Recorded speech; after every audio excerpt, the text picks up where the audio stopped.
Baxie's musical podcast.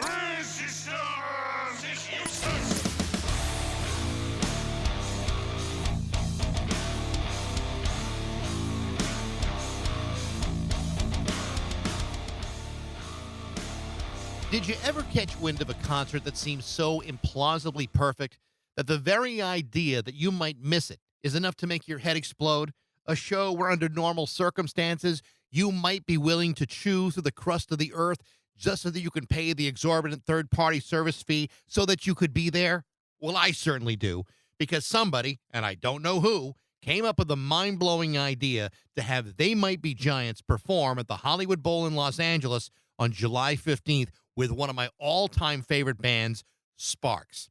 Now, if you know anything about either Sparks or about They Might Be Giants or both, then I'm sure that you can understand both the enormity of the show and the difficulty of making arrangements to get there and back to Springfield, Massachusetts the following day so that you could do some dumb little radio show. It's inconvenient, but the idea of the show is no less intriguing. This, in my opinion, is perhaps the greatest double bill that I've ever heard of.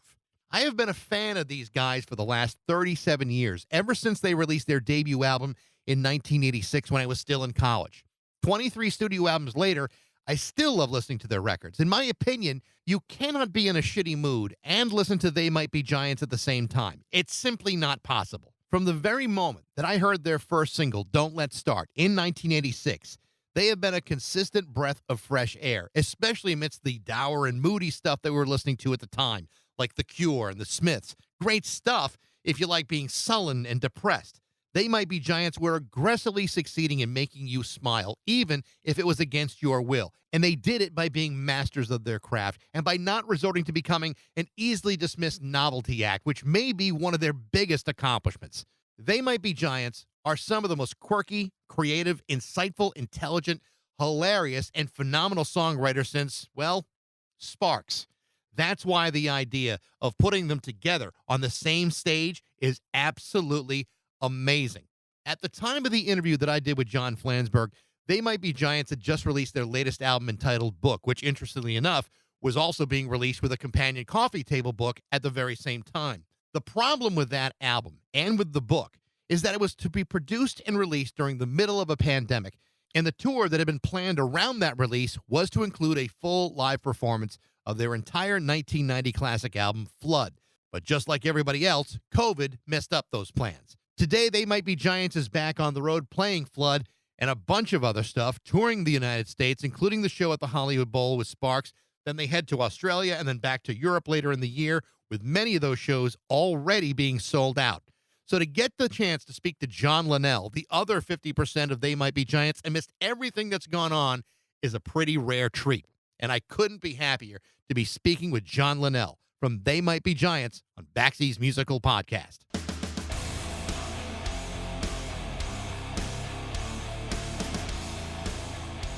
Hey there. Hey, John, how are you? I'm well. I'm just going to plug in some headphones. Okay. All right. Okay, good. All right. Well, we can just start talking then. That's totally fine. So, How are you? Nice to meet you. nice to meet you. About just after the last album was released in 2021, I interviewed John Flansburgh, and he was great. It was a lot of fun, and I wanted to ask you the very same question that I opened up when I talked to him, and I just want to see if your answer is any different, because I found his answer to be completely unsatisfactory. But here is the question: is after all Yes. after all of these years in a steel cage death match, who finally wins, Adam Ant or XTC? Oh, well, I think the point of the song really is that is that your expectations are confounded, right? I think that's the John Flansburgh wrote the song, so I don't want to speak. I don't want to speak too much for him, but my sense is that that's the whole point, is that you have this notion that one party is the winner, and then you're surprised. And I think that's really all there is to it. It's Yeah. you know. Yeah, well, I mean, his argument to me was that the argument never ends and there can actually be no answer. And I don't even know how you put up with him with that kind of answer. That's I agree. I like mystery and ambiguity. I think John does. I think John agrees with me. That we like the idea of things being unresolved. I like the notion that there was no right answer to what happened at the end of the last season of The Sopranos. You know, that everybody was demanding to know what it meant, and I felt like, well, I was satisfied. It just we don't know. So in a way, we're in the same position as Tony Soprano. We just don't even know what happened. Yeah. Well, I mean, the parallel is very good. I'm as I said to him, I'm a big fan of XTC and got a chance to talk to Andy Partridge. So, to me, until Adamant returns my phone calls, I'm leaning only one direction here. So, Yeah, yeah. I think I'm with you. Like yeah. I probably listen to a lot more XTC than I listen to Adamant. In fact, I own XTC records. I don't think I own any Adamant records. But for the purposes of the song, we're just going to say the jury is still Yeah, out. it's a for artistic sake, it's a draw. Exactly. So Yeah. a while back, I got a notification, and when I saw it on my phone, I could not believe it. It was the notification that you guys were playing at the Hollywood Bowl with Sparks, and I thought the moment I heard that is the greatest double bill I have ever heard of in my Oh, life, and it's 2,000 miles away. Tell me about that, and how did that happen? Because it makes my head spin and just pop right off my I shoulders. know. Well, first of all, it's we're delighted that Sparks is having a kind of a revival moment like that. That's a band that John and I both have been fans of for since we were teenagers. In fact, when I met John Flansburgh when we were in high school, he was I think he may already have been really particular to the work of Sparks. And as I recall, when the album Propaganda came out, he didn't have his driver's license, but he got his mom to drive him to the mall, literally the day it came out, only for the purpose of buying the new Sparks album. Wow. So he was a really serious fan. I mean, I was getting the reflected enthusiasm mostly from John, but he was really deeply into them. So we kind of thought in a way like they were on a kind of low boil for most of the last 40 years, I guess. Yeah. I don't think they've ever had big hits in the United States that I'm aware of. In the Um, United States, no, but I mean, but in England, they had a number of hits, but America right. virtually ignored them. Yeah. So it was really exciting I mean, I watched the Mm, recent documentary about them, and also the film that they wrote all the music for. Annette, yeah. Uh, and so, it seems like the last year they've been really having a kind of a great resurgence. I think you'd have to talk to our booking agent about the details of us getting on this bill, because I think that we probably threw our hat in the ring at some point, but I don't know whether I don't think we had any special leverage. So it was just like this really nice thing that we've never played with them before, and we've never met them. Um, so we're it's a big thrill for us to get to do this. I took my oldest daughter last year. They played at the Bosch Center in Boston, Yeah. and it was just fantastic. I mean, first of all, these guys are a little bit younger than my dad, and I've never seen such enthusiastic 70-year-old men bouncing on the stage Oh yeah, the way yeah. No, Russell did. It's really infectious, and the idea that there's going to be a show somewhere in the world where both of you are playing it's just mind-boggling. There's so many parallels in a way between They Might Be Giants and Sparks that it's really kind of interesting. It's like, you've both released a lot of records. You guys have released 23 or so. They've released 25.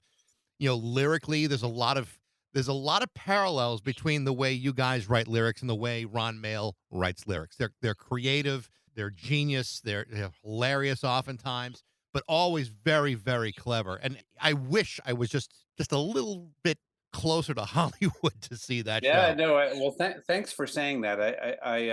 Obviously, like I suggested, they've had an influence on us.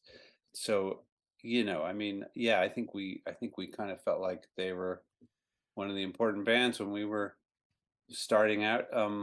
Yeah, I don't know. I mean, I think we're obviously different in a lot of ways, but I hope that I'm hoping this is an opportunity for us to pick up some Sparks fans. Yeah. Actually, like that would be a great result for us. I've been a fan of They Might Be Giants since literally the day the first record came out. I was working in college radio at the time. It's 1986, and you were playing nothing but The Cure and the Smiths and Sisters of Mercy and Joy Division, all these morose, depressing dirges, and all of a sudden, Don't Let Start comes around, and it's like this infectious breath of fresh air. In fact, I still got a copy of the first record right Nice. here, and it even has the lyric sheet, which was a Ah, right. separate piece of Very paper good. on there.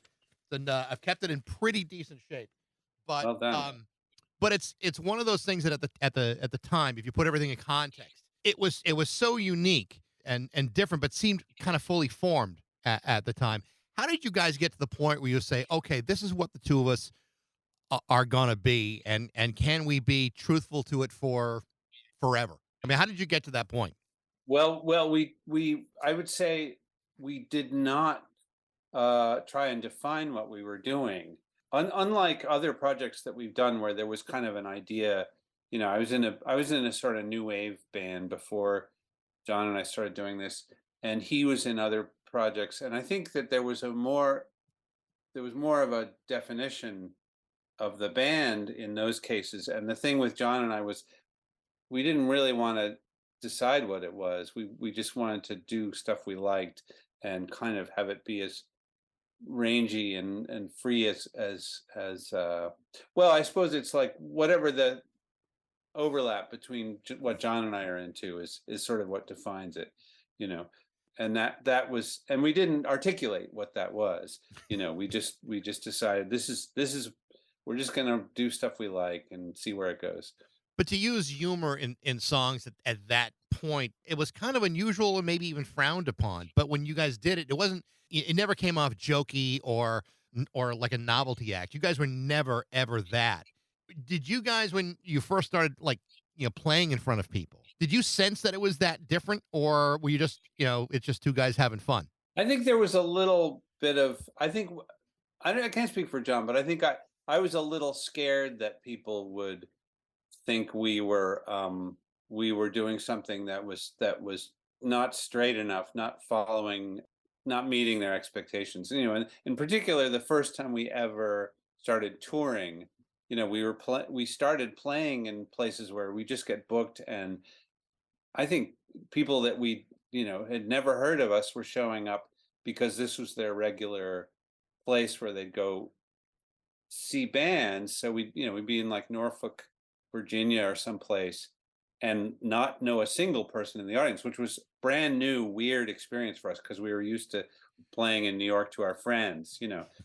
And so it was intimidating. It was like, are they gonna hate us? Like I have no idea what we mean to these people. So I definitely had I was a little bit of a little afraid, and I think John was more defiant in a way. He was like, "We're just going to do our show. We're gonna do exactly the thing we do, and if they don't like it, that's tough." I was reading that at one point, and Wikipedia was the, is the source, so take that for what it's worth. But Yeah, for yep, but for a brief time, you went to UMass Amherst and was a student there yep, for a while, and then for a year. you left because you were looking to pursue music and That's wound up right. pursuing music with John. What was your parents' reaction to that? Because if one of my kids told me we're leaving college to do something like that, Oh yeah, I would not take that well. I think they were not particularly excited or approving, but they were very, I had liberal northeastern parents who they believed in creativity. Like I would say that was the probably our household religion was, express yourself. I'm sure they were concerned, and yeah, I think I wrote a letter to my dad saying, "This is why I was wanting to take a year off from college, right? Which I'm still on the year off now, Uh, but that's how I presented it at the time, and then we had a long conversation about it, and he said, "Well, you sound like you." This is specifically what kind of I took away was he said, "Well, you probably think you're superior to going to school at this point, and you might change your mind about that later, but there's this is where you're at now." Yeah. Uh, you know, I felt slightly like gotten, but the band I joined was a professional working new wave band. We had gigs and we had a manager and stuff, so it became pretty real right away. It was Yeah. this band called the Mundanes out of Providence, Rhode Island, and so it was very real. It wasn't like They Might Be Giants, which was much more of a homemade kind of a project. And I think that was where they were concerned was when I quit the Mundanes and started just doing this thing with John Flansburgh. I think everybody was like, "Oh, how are you gonna make a living doing that?" Because the other thing actually made money. Well, and you guys, you talk about, when you started, I mean, and really you kind of kept this up for a good part of the entire career. Everything was very DIY for you guys. It was, I mean, it Yeah. was you creating everything, playing everything, and then is it still that way for you, or is it as the technology changed the way you approach recording? Well, yeah, the answer to the last thing is yes. It has. The technology has changed, but probably more importantly, we have a huge number of other people now supporting us, including the band members, but also, all the whole structure has changed a lot since. I think we started out. We didn't have a manager, and we had a friend who was going to help us do the live show by running the tape recorder, but it was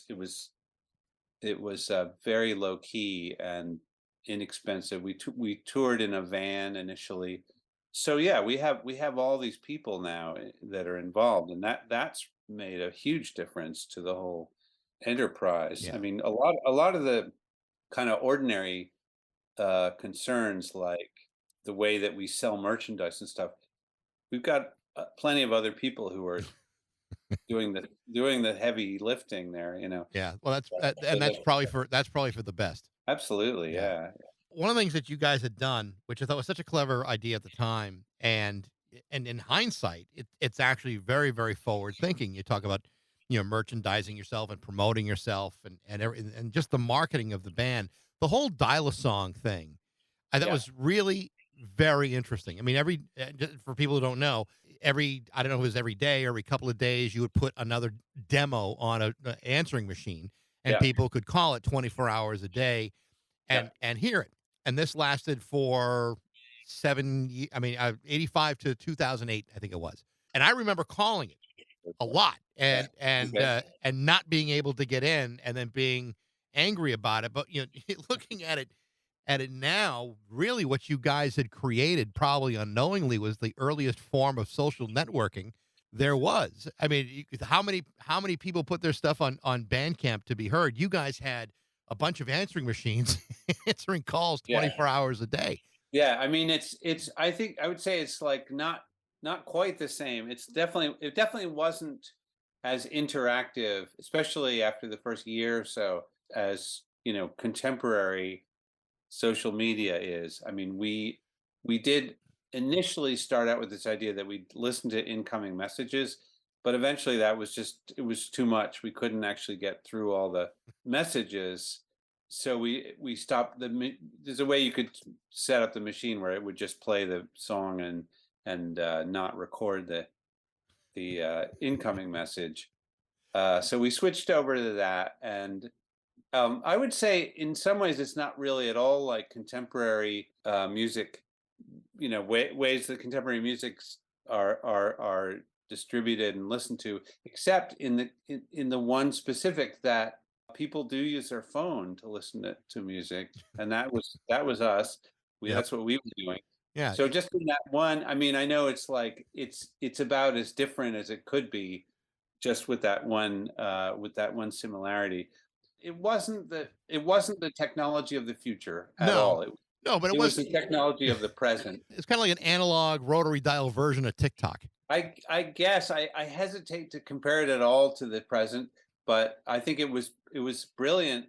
It was John Flansburgh's idea, and it was a brilliant way to circumvent all the other channels, the record store, the radio station, all of those, even live performance, everything. It was just, here's this, you can have a direct relationship to They Might Be Giants and just sit in your home. And I suppose in that sense also it's similar to nowadays, that people can access stuff without getting out of bed. And so that was, maybe anticipating a desire that people had to do that, but obviously it played out in a very different way, and it was just a great hook, because it was unusual. It was also just a weird way to get the music out there, and that in itself was a conversation piece. A couple of years later, you guys released the album Flood, and I know that that the plan had been in this last tour to play it in its entirety. I don't know if you're still doing that in the tour you're getting ready for, but We are, yes, yes. and as great as it was, the Flood record. I mean, you guys have made a lot of great records. I mean, Lincoln and Join Us, and John Henry, and you could literally go on forever. But there's something about Flood that seems to have connected to people in a way that maybe no other They Might Be Giants album did. In your view, what is it about that record that resonates so well? That's a great question. I don't know the answer. I mean, I'm too close to it maybe to really understand it, I guess. I think we had, I mean, I would say, like, in the abstract, we had a kind of youthful energy at that time, but we'd also had the experience of already having put out two successful indie releases. So it was a great convergence of our sense of who we were and the amazing apparatus of a major record label, that had international distribution. So it was really like we were launched like a rocket on that occasion. And luckily we were kind of ready. We were actually not that young. We were both pushing 30 when we recorded Flood. So we didn't have that sort of problem of that, like, child actors have, where they get a huge amount of exposure and they're too young to really cope with it. I think we felt like we were emotionally prepared for that. But yeah, why was Flood so appealing? I don't know the answer to that. I'm grateful that people like it so much. I think, from my perspective, I almost think like Lincoln might be a better record, but I think Okay. like Flood and Birdhouse in particular, I think that that song was maybe the first time where people start hearing a little bit more complexity in the way you're writing songs. I mean, there's Okay. to have a song like that be, well, technically the second song on the record, and have that be the single was just, I mean, it was just a win. There's no way to describe it. I keep saying the word infectious, but I really do mean that. It's the melody of it grabs people. Sure. Yeah, yeah. I mean, I believe you. Yeah. I don't, again, like, I don't. It's very hard to be inside the project and understand what it means to other people. I think that's true for any artist. So, I get that we knew that was the single when we recorded the album. We knew that was the obvious candidate for kind of being that billboard for the rest of the album. And so that was one of the four tracks that we got Langer and Winstanley to produce, and we focused attention on it. And we wanted it to be good, but we wanted it to be interesting in the way that we like our stuff to be. I think there's a threshold where you can be too complex or too clever, and then you start to lose people. So we were trying to make it as appealing as we could, but keep some of the complexity and the mystery of what we liked. I wanted to ask you about another part of the catalog, which I think is absolutely phenomenal. Any parent will agree that music for children is by and large garbage. You guys did a couple of kids records. Two of them nominated for Grammys. Here Comes Science, and then here come the one, two, threes. And I think any parent who's played the Baby Belugas and the Banana Phones, this was a real breakthrough for kids records because it was done. I don't know the real germination of why you guys decided to do kids records, but it made Mhm. so much sense to parents. And it was like, finally, something good I can play for my kids. Yeah, well, I suppose there was a conscious effort on our part to make it not irritating for parents. You know, I was the parent of a young child when we were doing these projects, and I knew that kids tend to listen to the same thing over and over again, and so you'd better be prepared to hear a lot of repetition. So I think that we were kind of aware, like, oh yeah, we want this to be something that kids like, but also that we like, and that the other grown-ups will like. And I spoke to a friend of mine who was also an artist who did work for children at the time, and she said approvingly, like, "Oh, I see you're not thinking that you have to lower the quality because you can get away with doing less interesting stuff for kids." Which I don't know whether that's true or not, but it does seem like you said, there's a lot of stuff where people are kind of second guessing kids and making the stuff not particularly appealing for adults out of some sense of formula of music for kids that we adults don't actually like, but Yeah. we imagine it's like pouring more sugar into the baby food, like, Yeah. why would but I bet the kids will love it. I had 3 kids, and a lot of times we'd get music or someone would send us something, and we'd listen to it, and there was something about a good deal of it that was so it was almost kind of insulting to the kids themselves. There's something Yes, condescending about it, absolutely. like, so now, like, when you hear a kid listen to the theme song for Baby Shark, it's absolutely insipid. So to have something that has some sort of educational value to it, Yeah. really was like, oh, thank God someone's taking children's music seriously. Were you having to shield your kids from certain things just to make sure they didn't get sucked into it? Like, Well, initially I'd see like like there'd be something on television the kids would be mesmerized by, like at the time, like the Teletubbies. And the first oh time yeah, they're watching the Teletubbies, I'm thinking, oh, this is great. It's a show that they can become zombies too and zone out, and I can get stuff done. But after like about a right. month of that, you're like going, I don't want my kids watching this anymore. It's absolutely bananas. And so Yeah, yeah. they're all adults now, and I was able to introduce them to They Might Be Giants and other bands, and I just thought that, well, maybe thank God I did that because they could have been stuck with Barney music for the rest of their lives. Right, yeah. Well, yeah, kids make their own choices, but you have the opportunity to invoke a Stalinist censorship on what come if you're able to. Now it's probably easier nowadays, right? Like you can stuff.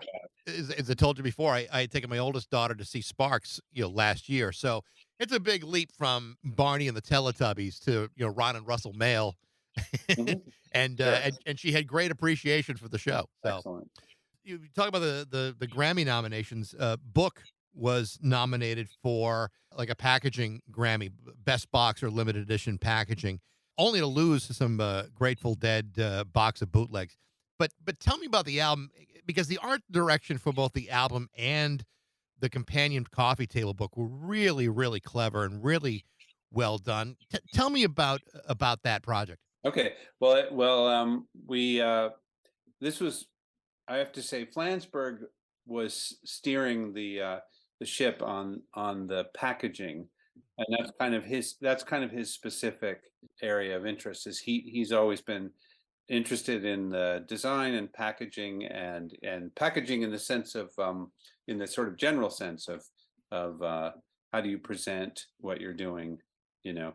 And well, we have this great set of people that we work with who did the typography, and I mean the photographer was someone we didn't really know, but he was introduced to us by the typographer, and he seemed exactly appropriate for the to match with the book of They Might Be Giants lyrics that we had put out.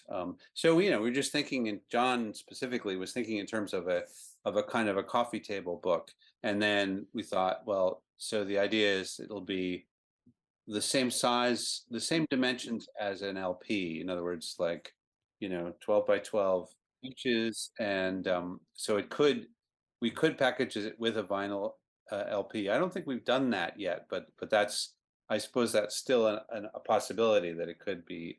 It could also contain vinyl. The version you get now has a CD and also instructions for linking to a place to download all the music. And then there's these wonderful typographic arrangements of the lyrics, which to me are kind of reminiscent of the stuff that the character in The Shining is doing when he's trapped in the Overlook Hotel, and he's typing out the same sentence over and over again. Right. So it looks like that. It was done on an old-fashioned electric typewriter. So it looks kind of demented. There's some of the type is overlapping, and it has a great effect. It just looks very, very compelling and beautiful, I think. And that was the idea. We had recorded and written some of the album before we came up with the book package. But the idea was to present the whole thing as a single work of art. I was reading because I mean, obviously, this had come. Part of a good deal of the project came before and during the pandemic, and I was reading another interview with the both of you, where it explained that in many ways, the pandemic was actually a benefit to this project because it allowed you the time to spend completing the music or spending more time on the book. That the time away was actually good for the final version of the. Yeah, I suppose that's true. We were definitely had a lot more time to be around the house doing this kind of work, and it was a problem for our touring. We pretty much we didn't play any shows in 21, I guess. I think we played a few shows at the beginning of 2020, and then that came to a halt. And then 2021, we were just completely out of action. So we did a number of things. We Flansburgh proposed that we do some other side projects for the fan club. So I put together an EP for that, and John has started work on his, although I somehow didn't manage to get it done yet. But he insists that he's going to be done soon with that. And then obviously we got to take care of some household chores as well, like everybody else. I tried looking around to see if there was any indication of any new music from you guys, and I've seen a couple of Reddit posts that said that you guys are working on new music. What Yes. what is the status of that? I mean, is there stuff in the works, and how far into it are you? Yeah, we've probably got about I'd say maybe 15 songs that are tracked now with the band, and that means that we've done all the basic tracks and maybe some of the overdubs, some of the vocals and things. Um, and hopefully we'll do another 15. If we get like an even 30, I think then we can take the stuff that we like that fits together well and make an album out of that. But that's as far as we've gotten, and we're going to be touring a lot this year. So we'll be doing both. We'll be in the studio and all over the world. So since you guys are going to be spending so much time together, when you are on tour, do you find yourself working on songs while you're touring, or We've not never really? really done that. Yeah, we don't tend to write on the road too much. There was one exception to that, which is we did a project almost 20 years ago where we wrote songs at sound checks. So at each gig, we would write a song and then record it, and they were obviously very simple and short. But that was a package we put together that came out in I think 2005 maybe, called Venue Songs. So there were songs for each venue that we were playing in. We did a lot of songs on that occasion. I don't know how we got the energy to do that, because we were in the middle of touring, and generally, as I said, we are really not up for doing a lot of writing and recording while we're also the touring tends to require all our energies. I want to ask you about your working relationship with Flansburgh, because Mhm. y- I've been in long term working relationships, and the thing that I find is, as well as you may work together in the final analysis, no relationship is a straight line, and Sure. it's hard to work with somebody for an extended period of time regardless of who they are. Just people Yeah. are different, you mature, you got different different priorities, but you guys have been working together fairly consistently for 41 years. Yeah. That's Yeah. actually pretty remarkable. Well, I mean, it's I mean, there's always creative differences from time to time. It's just part of being a human being. But how has that relationship changed over the years between the two of you? Well, I don't know that it has changed a lot. I mean, I think we try and respect each other's spaces, and we're both subject to the same kind of sensitivities and self doubt that any creative person has. So I think when you know that, you try not to be too harsh in your criticism. Hmm. That's really important, so I think that's part of it, is we try and really respect each other's space, and we mostly write individually. So we're kind of like, a lot of the time we're just each in our space doing creative work, and then we bring it together with the when we meet up with the other musicians, and we are both sort of involved in the production of the other person's songs. But again, we try and be very respectful of each other, because I think we value this project enough that we don't want to mess it up. So that's a big part of it. I think that John would probably agree with me that when we're either of us is working, we're thinking about what the other person's criticisms are going to be. So when I'm sitting here in this room writing music, I think, oh, John will never go for this. So that influences the whole process, right? Yeah. Does he offer you the same respect? Um, I don't I can only imagine. I think he does, and I think he also, I think there's a healthy competition where we're trying to impress the other person. Like, look at what I just came up with. You know, and all right, so what do you got? Kind of thing. And so there's definitely some of that, and that's a great when that works. That's really a great spur for both of us, I think. A couple of years ago, we mentioned Sparks at the beginning of this. A couple of years ago, the Mail brothers decided they were going to perform 21 albums in 21 nights Oh, in right, yeah. their entirety. You guys have 23 records Yeah. amongst just the two of you. What is the likelihood that the two of you guys would ever do something like that? I would say it's unlikely. And the reason I say that is that I'm so acutely aware of how much work is involved in mounting even a show of one album, that we do a lot of rehearsing. We rehearse for a couple weeks with our guys just to get a whole raft of one album's worth of songs up and running, because we've done a lot of album shows. I know we've done Lincoln shows. We must have done most of the '90s albums by this time. Yeah. Obviously, we're doing a Flood show now. We've I think we've done a first album show. I know we also in New York we did a whole The Else, which was our Hmm. 2007 album. Did a whole show on that. And obviously, when the albums come out, we're also doing the songs from those albums to promote the album. Um, it's a lot of work, and we're old men who have limited memories for. We have limited hard drive space for Yeah.